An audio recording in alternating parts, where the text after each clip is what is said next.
So we need another corner opposite of Joey Porter Jr., and the way to do that is via a trade. The trade deadline is this Halloween, this Tuesday at 4 p.m. Eastern Standard Time.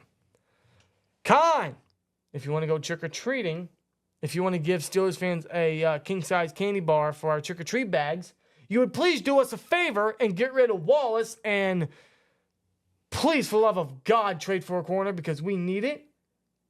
We really need a new corner. Yeah. And ideally someone young, someone with some experience. So honestly, anyone's better than Wallace. I truly feel that. But I want someone that is cost-effective, young, experienced, and someone that can grow with this defense. And just improve with this team in general. Because they're 4-2 despite where they rank on defense, which is 30th. They're 4th-2, and they're running on a lot of momentum at the moment.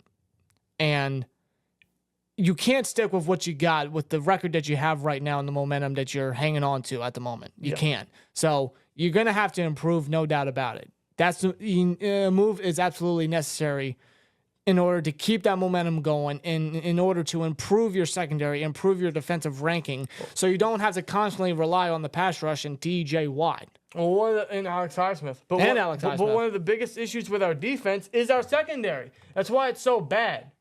Because our corners suck. They can't cover nothing.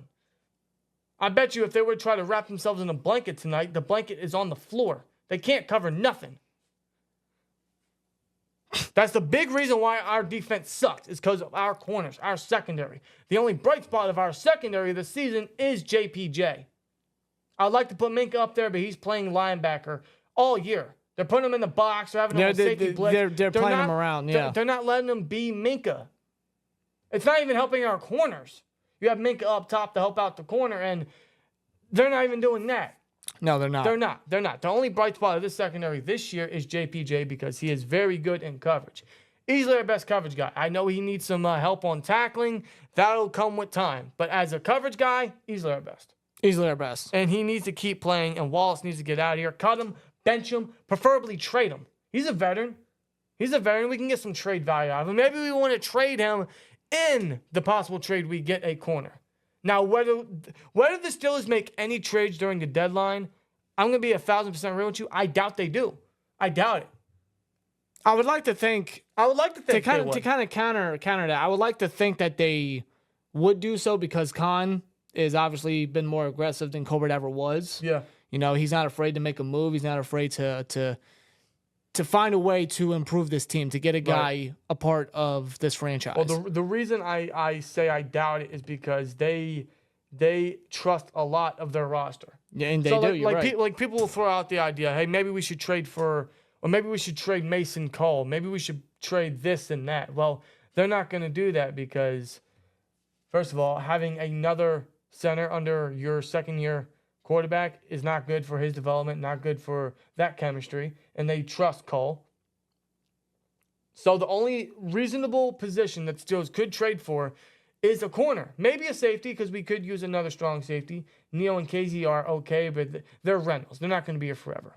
They might not even be here past this year. No. Strong safety is going to be a position they have to address in the offseason. No doubt about it. But so is corner. But why not address it now? Because we need to. And the trade deadline is near, and cornerback is a big position that a lot of teams are looking into. Yes. And the Steelers should be one of them. And the names are obvious.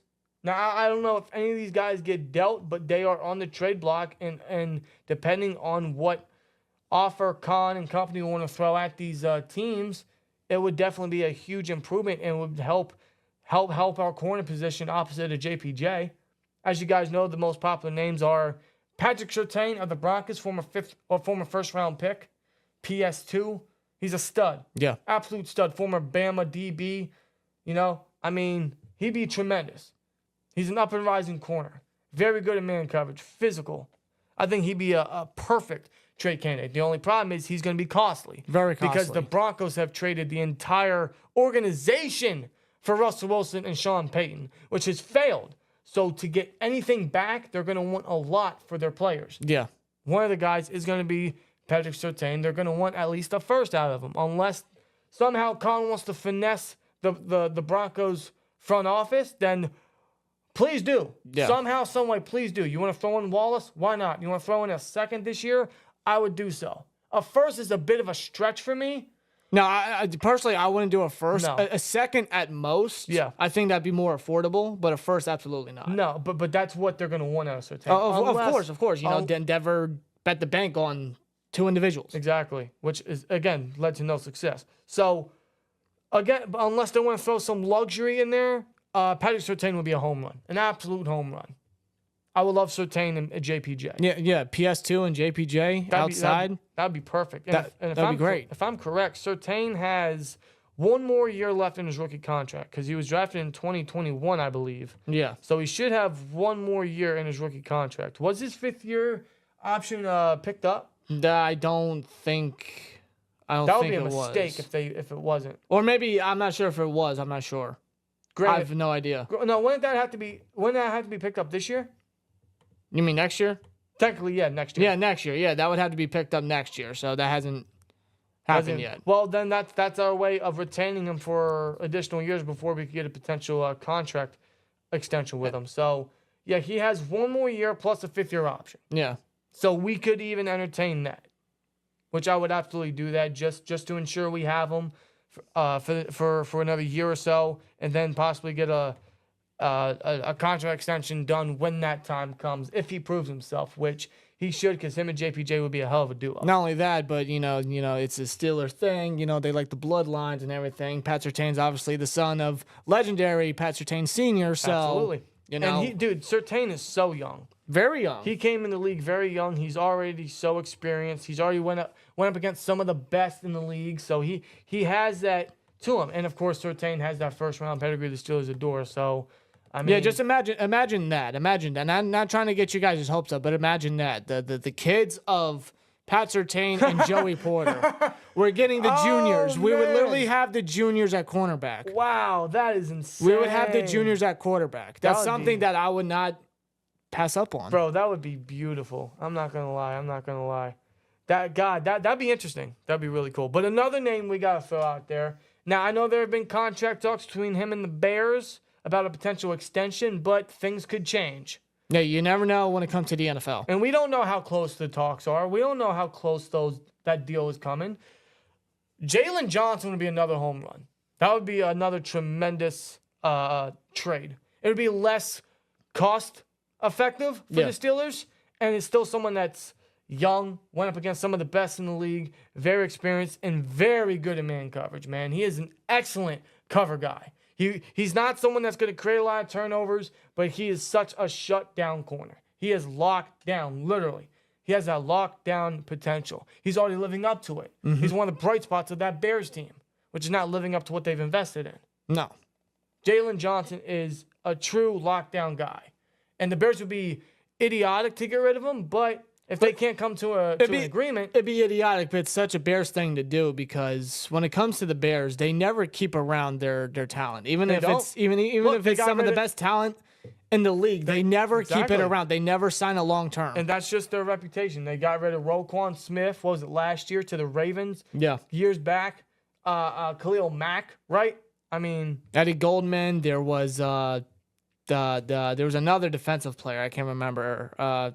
It wouldn't surprise me if Eddie Jackson were to walk. Yeah. Or were to be traded, you know what I mean? Right. But I mean, it's normally a Bears thing. They never keep him. But most recently, you see Roquan Smith. Yeah. Like how you trade a guy like Roquan Smith, but they did. And the Ravens paid him crazy money. I think the Bears could have afforded, but the Bears just got rid of him for some reason. Mm-hmm. So they could absolutely do the same with Jaylon Johnson. The big question: would Ryan Poles want to make another trade with Omar Khan after what Omar Khan did to him with Chase Claypool? The way I see it, if Howie Roseman and the Eagles can make a trade with the Titans after they finessed A.J. Brown from them and still get Kevin Byard from them. That's true. Then I think Omar Khan can find a way. I think Omar Khan can find a way against Ryan Poles. That's true. I really can. That is very true. But, yeah, I mean, either of them would be great options. And truthfully, they're the only 2 options that we are looking at that a lot of people are looking at when it comes to trade talks with the Steelers in the cornerback position, because those are the 2 most realistic, most 2 available, and easily the best options out there that are on the trade block as the trade deadline comes this Halloween. So those two would be either of them would be home runs. Either of them are definite upgrades over Wallace. So I know contracts would have to come up shortly afterward, but you're going to trade for the guy. You're going to have to pay him. You're going to keep him around with a young secondary. And the thing with that is there's a reason why you're trading for him. Yep. You're expecting investment and a lot of, promise out of this guy. Then yeah. Well, consider it this way. Whatever they trade, if they trade, again, I doubt, but if they trade, whatever they trade away, they're going to have to address corner next year anyway, aren't they? You're not keeping Peterson. You might, maybe. You could opt out. But I'd opt out. Wallace is in his last year. Wallace is done. Wallace should be out of here. Wallace is walking after the end of the season, if he's sticking around. Wallace should be out of here. But you're going to have to address corner regardless next year, whether it's in the draft or free agency. So it's like, why not make the move now? Why not make the investment now? For proven talent. Lock down potential guys. Young guys. Yeah. Yeah, you're going to have to worry about their contracts. You're going to have to pick up the fifth-year option, Surtain. You're going to have to extend Johnson because he's in the last year of his rookie contract. But it's well worth it because you know what you're getting in trading for the guy. Yeah. And I think it's a move that the Steelers absolutely need to make. They should not even hesitate. No. Now, they shouldn't be stubborn. They shouldn't hesitate. They should make the move because, again, the ranking and how our pass defense is, you can't stick with it for 12 straight more games. No. You can't. Not when you see what our secondary has given to guys like Devontae Adams. Not always Devontae Adams, but look at Puka Nacua. Look at Brandon Ayuk. Nico Collins. It could happen this Sunday with Calvin Ridley and or Christian Kirk. Yeah. You can't continue to ride with what you got in the secondary. No.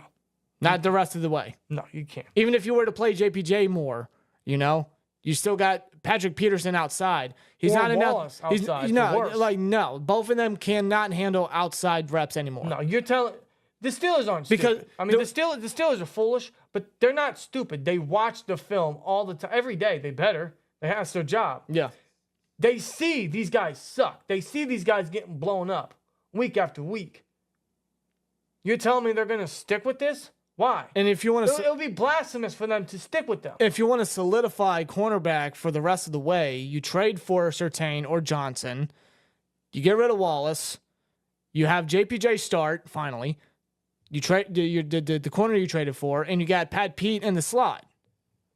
And then right there, because Pat Pete can work his way in the slot, with his age and how he performs, he can't work outside anymore. No. You move him in the slot, it's his go-to at the moment. Use his versatility at this stage of his career. It's the best situation for him, best situation for us. And think of it this way. Porter is in his rookie contract. He'll be here another 3 years with his current contract. So you bring in a guy like Surtain or a Jaylon Johnson, and you sign them to extensions. Well, you got your corner duo for the next 4 fucking years. Yeah. You ain't got to worry about corner no more, dude. You might have to worry about slot probably next year, every now and then, but then you got your outside guys solidified. You ain't got to worry about that no more. You don't have to address it for the foreseeable future. That is weight off your shoulders. And corner is a big concern, man. I don't want to go back to what we witnessed during the Killer B era when we had nobodies as our cornerbacks before we got Hayden and all them. I miss those days, dude. Yeah, I miss when we had Hayden and Nelson and Hilton and Sutton. We don't have that no more. Well, it's now time for the Steelers to step up and improve the cornerback position because it's easily our weakest point on this team. Yeah. Easily, especially on their defense. No doubt about it. Now, they could go for any other talents. So let's erase Surtain. Let's erase Johnson. It could be, I don't know, J.C. Horn, potentially. That's another first-round pedigree That's guy. an option. The Panthers are pretty much resetting. They're done. They haven't won a game yet, but they're resetting. I know he's on IR at the moment. I don't know how long he's been on IR, though. He may be just about getting off in a matter of weeks. Right. If the Steelers want to handle that, they want to take that risk, they can. But J.C. Horn, he's lived up to his pedigree to some degree. Yeah. He's not all that bad. Or if I personally wouldn't be in favor to this, But I'm going to throw his name out there. Maybe Dante Jackson, one of their guys who's stepping up with Horn on IR. Yeah. Now, he's been very inconsistent. He has starting experience. He's fast. He went to LSU, but he's not good. He's incredibly inconsistent. He's not good in coverage. So I would not be in favor to that, but I'm going to throw his name out there. Yeah, because his name's throughout the whole trade deadline, his name's circling around. A lot of teams have been, reaching out about him. He's not actually. I heard the Panthers have reached out to teams to see what they think his Oh, is value that the is case? worth. Yes. Is that the case? The Panthers are reaching out to teams saying, "Hey, what do you think Dante Jackson's for? Would you be interested in trading for this guy?" Well, Jackson, he's not all that much better than Wallace. He's a little bit, but not much. If I had to give him anything, The only thing he adds is speed. We don't have a speedster to keep up with the guys on opposing offenses. Yeah. That's it. Otherwise, I would not be in favor, but I'm going to throw his name out there because he's a veteran the Steelers could make a move for. Another name I'm going to throw out there that I'm not in favor of, but is a guy to possibly keep an eye on, is Adoree Jackson of the Giants. I think that ship has sailed, though, since his Tennessee days when he was initially released. And, we kind of spitballed the idea and considered, why not bring in Adoree Jackson at that time wasn't a bad idea. Nowadays, I don't think so. But truthfully, and the reason we bring up these names is because, yeah, they are options. If the Steelers want to go cheap, they could go for those vet guys. If they want more experience, they could go for them. But truthfully, man, the way I see it, you either go big or go home. You want to improve the corner position, you go big with Surtain or Johnson. That's it. And just I'm not even looking elsewhere. Not just improving the defense, just where you lie at the moment. Somehow you're 4-2. You are 4-2 at the moment, and you got a long stretch of the way. It is a must to make a move. It is a must, especially at the cornerback position. Right. Now, there's other positions they could address if they wanted to, like maybe safety. But I think cornerback's number one. No doubt it's number one. Right. So a move, I believe, is necessary. But do the Steelers make the move? And overall, I don't think they do. No, I'm not going to get my hopes up about Surtain or Johnson potentially becoming a Steeler. Yeah, I'm not anticipating any trades from the Steelers. I'm not anticipating Omar Khan to go trick-or-treating this Tuesday on Halloween. I'm not. He could, but I'm not expecting it. Granted, this is a different front office. He's a lot more aggressive than Colbert was. So he could surprise us. He could make a trade or so. Maybe it's for another position. Whatever that is, I don't know. I don't see any other position we could trade for him. It's either corner or safety. That's it.